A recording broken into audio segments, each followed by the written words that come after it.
Boa tarde, estou aqui hoje para vos falar de um escritor francês, um escritor que nasceu em 1895 e faleceu em 1970, Jean Giono. Jean Giono escreveu alguns livros, mas o mais famoso é este, O Homem que Plantava Árvores. Este é o livro sobre o qual vamos falar hoje. Este livro foi tido como uma joia, quer do pensamento ecológico, quer do pensamento humanístico, e também foi feita uma curta-metragem sobre ele, que passou em vários festivais mundiais e recebeu alguns prémios. Isto já na década de 80 do século passado.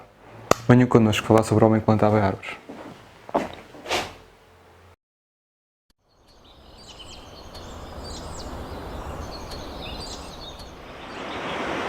Então vamos tentar perceber porque é que um livro tão pequenino, que se lê em 60 minutos, é tão especial. Ele é especial porque trata de valores atemporais.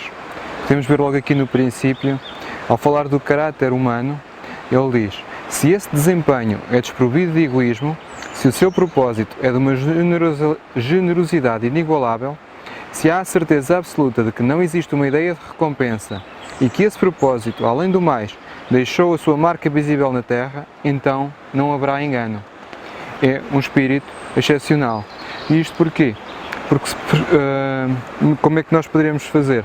Nós podemos ver que hoje em dia, quando nós fazemos alguma coisa, estamos muito à espera da recompensa. O que é que isso nos vai dar em troca? Nós não conseguimos ser como este pastor, que será a personagem principal deste livro. Como é que ele faz tanto, ao longo de tantos anos, sempre de uma forma consistente, sem esperar absolutamente nada em troco. Até porque nós fazemos muita coisa em competição. A nossa sociedade trabalha muito pouco em cooperação. Estou perfeitamente convencido que se a nossa sociedade trabalhasse mais em cooperação, em vez de tanto em competição, certamente iríamos evoluir mais, de uma forma muito mais rápida, e iríamos dar um grande salto no nosso nível de vida. Este livro trata da história do autor, uma viagem que ele faz pelos Alpes e onde encontra um pastor. Antes de encontrar o pastor, no entanto, ele passa por um local e vê a população que vive. A população vive em más condições e ele diz: a ambição irracional atingia proporções fora do comum, por causa do contínuo desejo de escape. Aquelas pessoas queriam sair daquele tipo de vida, não sabiam como, então lutavam entre si, em vez de cooperarem. A ambição é das coisas que muitas vezes nos tira mais do que aquilo que nos dá, se não sempre. Aliás, se nós formos ver um dos pais da psicologia positiva, o Seligman, na Vida que Floresce, ele mostra bem que as pessoas mais infelizes neste momento são os multimilionários. Houve um questionário que lá está explícito e nós conseguimos ver perfeitamente que as pessoas que menos felicidade adquirem são aquelas que têm mais dinheiro. As coisas não estão assim tão ligadas quanto se pensa. No fim do autor ter encontrado o pastor, ele diz-nos, numa frase também muito interessante: havia paz em estar com aquele homem. Na manhã seguinte perguntei se poderia descansar ali durante o dia. Ele achou isso bastante normal e, para ser mais exato, deu-me a impressão de que nada o poderia alarmar. Este pastor, como nós vamos ver, ele sabe já qual é o seu propósito de vida. E como ele sabe qual é o seu propósito de vida, segue. O seu propósito de vida era plantar árvores. E ele segue nesse caminho, paulatinamente, sempre de uma forma muito consistente. O que aqui está é que as coisas que acontecem à volta dele não o tiram do seu centro, não alteram o rumo que ele vai seguir, não mexem com as suas emoções assim de uma forma como mexem com as nossas normalmente. Nós ora estamos muito alegres, ora estamos muito tristes. Este homem estava perfeitamente centrado sobre si e o que passava à volta não mexia assim com ele. Aliás, ele passa pela Primeira e pela Segunda Guerra Mundial e não deixa de seguir o seu curso de plantar as árvores, continuar a plantar as árvores como se não existisse guerra. Não o afeta, ele continua no seu caminho, no seu propósito e a cumprir a sua missão. Mais à frente, podemos ler: ali começou a perfurar a terra com uma barra de ferro, fazendo um buraco onde depositou uma bolota. Depois voltou a tapar o buraco.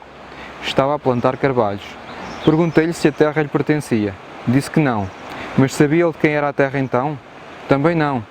Supunha tratar-se de terra comunitária, ou talvez pertencesse a pessoas que não se preocupavam com ela. Mas não estava interessado em saber de quem era a terra. e plantou as 100 bolotas com cuidado. Nós antes, no livro, conseguimos perceber que o homem tinha escolhido uma meta para si, que era plantar 100 bolotas por dia. Isso era a sua meta.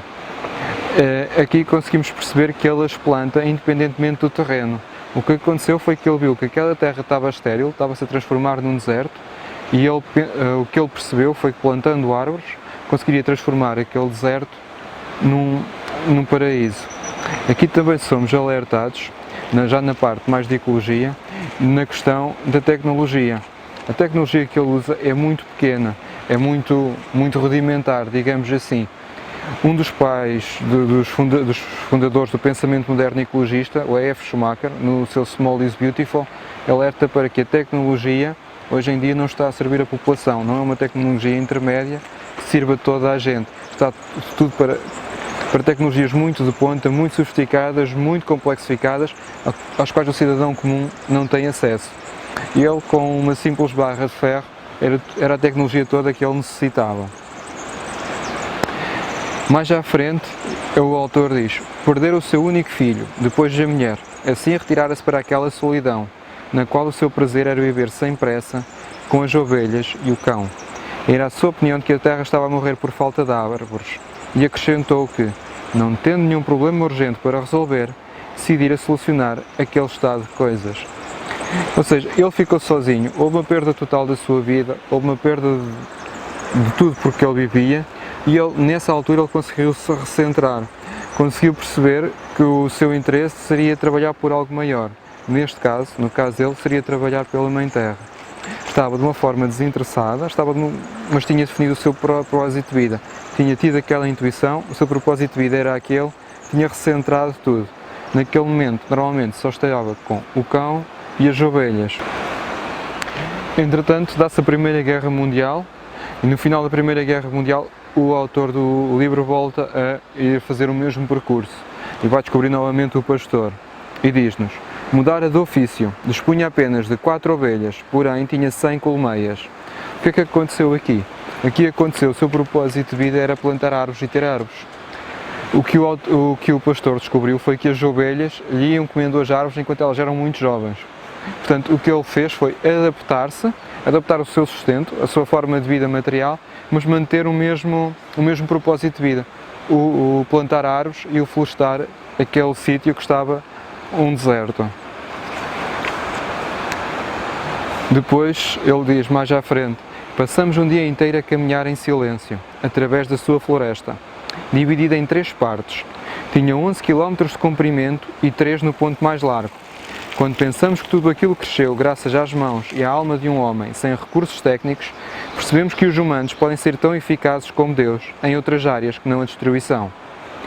O silêncio dele era a intuição, era a paz interior que ele tinha, era o não navegar, o não estar a variar entre os pontos de muita excitação e de muita depressão.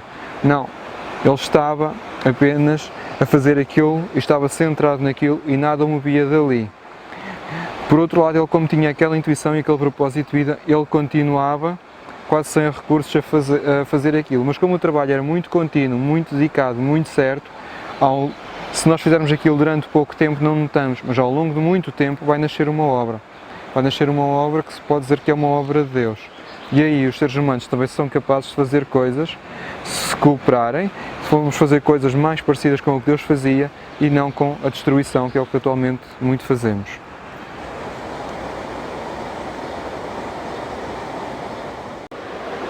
Entretanto, o autor do livro começa a ver que as coisas estão a mudar naquela zona e diz-nos: a criação parecia surgir através de uma espécie de reação em cadeia. Ele não se preocupava, encarava com estoicismo aquela tarefa em toda a sua simplicidade, mas quando regressávamos à aldeia, via a água fluir em riachos que estavam secos desde que a memória humana se podia lembrar. Era o resultado mais impressionante na reação em cadeia. O mais difícil em qualquer questão é sempre o princípio. No princípio nós encontramos todas as nossas resistências. É como nós mudamos um hábito. No princípio a superação de um hábito, a transformação de algo noutra coisa é muito difícil. Depois começa a ser mais fácil manter as coisas, torna-se um hábito que nós já mantemos naturalmente. A primeira vez que eu ouvi falar em plantar-se água foi através do Ernest Götz, um agricultor e filósofo suíço que está a viver no Brasil há muitos anos e que é o responsável pela agricultura sintrópica. Efetivamente, hoje em dia conseguimos perceber que através das árvores nós conseguimos atrair água para os sítios. Há experiências em África, em alguns sítios. Ainda há pouco tempo houve um homem que foi condecorado pelo governo da Indonésia porque nos últimos 23 anos tinha plantado tanta árvore que os sítios estavam novamente a ganhar água e a conseguir ter vida. Portanto, isto é uma reação que acontece naturalmente quando se plantam muitas árvores, mas é preciso ter este espírito de se continuar com um projeto, não pode ser algo que começa e entretanto se muda. Para se ter uma ideia precisa desta personagem excepcional, não podemos esquecer que ele trabalhava em absoluta solidão, tão absoluta que quase no final da sua vida perdeu a capacidade de falar, ou talvez tenha percebido que não precisava de o fazer. Eu penso que aqui o que aconteceu foi que ele já não precisava muito falar. Era o cão, eram as ovelhas e eram as abelhas. E ele comunicava com elas já através de uma forma de intuição. Eles já se percebiam uns aos outros só pelos gestos, só pela aparência, só pela forma. Comunicavam já de uma forma em que não era preciso falar. É uma forma mais profunda que este pastor desenvolveu de comunicação. À frente diz-nos: um trabalho regular e em paz, o vigoroso ar da montanha, a frugalidade e, acima de tudo, a serenidade de espírito tinham dado àquele homem uma saúde impressionante e inspiradora. Ele era um dos atletas de Deus. Nós podemos perceber, através de algumas medicinas, como a medicina chinesa, que as nossas doenças podem entrar como se nós tivéssemos vários corpos, que elas entrassem por um corpo subtil, mais mental ou emocional, como as emoções nos alteram o estado físico, também nos alteram a saúde. Este homem estava completamente centrado em si, nada alterava o seu estado de espírito. Nós podemos ver que nem as guerras mundiais conseguiram fazer isto. E portanto, ele tem uma saúde muito boa por aí.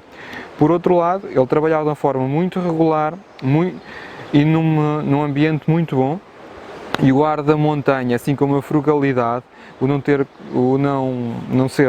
precisar de grandes coisas, estar tudo muito mais ligado à natureza, dava-lhe uma saúde excepcional. E isto também se reflete no trabalho que ele estava a fazer, que era sem dúvida nenhuma excepcional. Depois da Segunda Guerra Mundial, o autor volta ao local e vai-nos constatar que as coisas mudaram mesmo e vai-nos dizer: tudo mudara, até o ar. Em vez do vento duro e seco que costumava atacar-me, soprava uma brisa gentil, entranhada de diferentes cheiros. Um som parecido com a água chegava das montanhas. Era o vento na floresta. O mais impressionante, eu ouvira de facto o som da água a cair num tanque. Vi que tinha sido construída uma fonte que fluía livremente. E o que mais me emocionou, alguém tinha plantado uma tília ali mesmo ao lado, uma tília que deveria ter 4 anos, já com toda a folhagem, o símbolo incontestável da ressurreição. E que é-nos apresentada a tília como a árvore da ressurreição, o Bill Mollison, um permacultor, o fundador da permacultura. No Permacultura 1 diz-nos que a tília é a árvore da abundância. E é isso que nós estamos aqui a ver. Tudo mudou, há um ressurgir de toda a vida naquele sítio que estava praticamente deserto. Neste momento até já a água existe com abundância. Portanto, passa-se do quase tudo morto para o quase tudo vivo. Há uma criação. Este Senhor criou vida.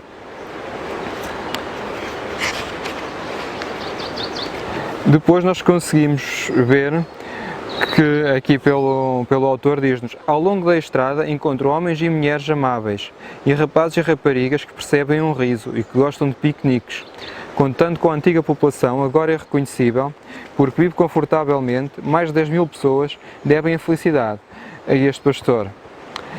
A influência, aqui podemos ver a influência do trabalho de uma pessoa que foi feita sem querer nada para si. E não existe maior pagamento do que este. Por outro lado, podemos perceber que as pessoas, quando estão num ambiente que não é um ambiente natural, que é um ambiente muito mau, não conseguem ser boas. Lembramos que no princípio que elas estavam muito gananciosas, numa ganância e numa irritabilidade muito grande. Neste momento as pessoas conseguem conviver, conseguem estar alegres, conseguem estar felizes. Tudo isto graças a este homem. Para terminar, podemos ver que, quando penso que este homem, armado apenas dos seus recursos morais e físicos, foi capaz de fazer com que esta terra de Canaã florescesse no lugar do deserto, estou convencido que, apesar de tudo, a humanidade é admirável. Mas quando puder sobre a grandeza de espírito, a tenacidade e a benevolência que teria sido necessária para atingir este resultado, sinto-me assoberbado pelo imenso trabalho, pelo imenso respeito que tenho por aquele velho camponês analfabeto, que foi capaz de terminar uma obra digna de Deus. No fundo, ele transformou o deserto num paraíso. Isto é uma obra digna de Deus. E nós, para percebermos, nós temos que ver neste livro quais foram as características deste pastor, que era um pastor analfabeto, que ele teve. Se nós conseguirmos também nós termos essas características, certamente faremos um trabalho muito melhor em prol de todos. Elzar Bouffier morreu em paz em 1947, no hospital de Benin. Era este o pastor, o pobre pastor, e é este senhor que devemos esta homenagem deste livro, o homem que plantava árvores. Obrigado.